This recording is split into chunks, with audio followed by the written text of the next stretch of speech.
Ni hao, salut à tous, j'espère que vous allez bien. Vous voyez, là je suis dans un cadre champêtre. Je suis en fait retourné dans ma ville natale et je suis dans ma famille, dans une partie de ma famille. Et tout ça pour dire que l'on va parler un petit peu justement de l'élémentaire. L'élémentaire, se regrouper sur soi-même pour avancer.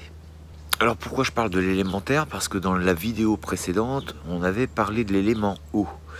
L'élémentaire, c'est donc lié à la méditation par rapport à la formation, par rapport à la petite formation que j'avais faite, créée.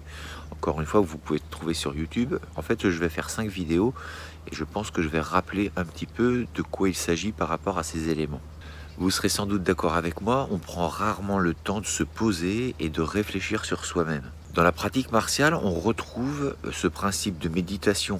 Alors des fois, on va le faire en début ou en fin de cours. Alors à quoi ça sert? Parce que si c'est juste fermer les yeux, respirer, il n'y a pas grand intérêt, à part ne serait-ce que travailler sur sa propre respiration, prendre conscience de sa respiration. Respiration ventrale, essayer de revenir à cet aspect-là de la pratique, parce qu'on est tous d'accord, la respiration, c'est la base de la vie. Si on n'a plus de respiration, en fait, ça va se passer très vite. On a beau avoir regardé le grand bleu, on va pas tenir 6 minutes sans respirer. Donc revenir aux sources, revenir un petit peu justement sur des lieux qui nous ont été chers, revenir dans sa famille, revenir dans des lieux, comme je le disais, pour se recentrer et refaire un petit peu le bilan. Il est bon parfois de se poser et de faire une sorte de check-up, de refaire un petit peu le parcours de notre vie et de se poser des questions sur ce que l'on veut faire plus tard. C'est le meilleur moyen, à mon sens, de pouvoir établir un projet et d'avoir les idées claires par rapport à ce que l'on veut faire dans sa vie. On a des étapes parfois, souvent c'est quand on passe une décennie. On passe de 30 à 40 ans, de 40 à 50 ans. Généralement, on se pose des questions, même si on n'en parle pas éventuellement avec ses amis, mais on se pose soi-même des questions sur nous, sur quelle est notre évolution, qu'est-ce qu'on veut faire avec ce temps qui nous reste. Et c'est à mon sens essentiel. Bah oui, ça évite de perdre du temps. Parce que du temps, on en perd énormément. Et donc dans la pratique martiale, cette méditation permet aussi la visualisation. Ça permet de se voir. Généralement, on le fait pour retravailler son Tao. Donc on va fermer les yeux et on va essayer de revoir le cours que l'on a fait et de revoir les gestes. En fait, c'est une sorte de deuxième cours. Et ça apporte énormément sur le geste, parce que si vous intellectualisez trop, ça passe moins. Mais par contre, si vous commencez simplement à faire de la visualisation sans intellectualiser, eh bien le geste va s'intégrer beaucoup plus profondément dans votre subconscient et donc dans votre corps. Et donc cette méditation va surtout permettre de clarifier l'esprit. Quand on avance, mieux vaut avoir un plan établi. Prenez l'exemple d'une armée. Si la personne qui est devant ne sait pas où elle va, ne sait pas ce qu'il faut faire, vous pensez bien que toute la troupe va plutôt être dans un état anxiogène. Alors que si vous avez à contrario une personne qui sait exactement ce qu'elle veut faire, les actions à mener pour une certaine réussite, il y a de grandes chances pour que la troupe exécute parfaitement les ordres. Une idée claire, un résultat assuré. Le retour aux sources permet de rencontrer, de revoir sa famille, comme je le disais, ou ses amis, des fois qui vivent encore sur les lieux que vous avez quittés. Il y avait cette notion dans la pratique martiale qui était le retour au clan. Généralement, les personnes partaient à l'extérieur pour pratiquer, pour vivre, mais aussi pour pratiquer d'autres disciplines avec d'autres maîtres.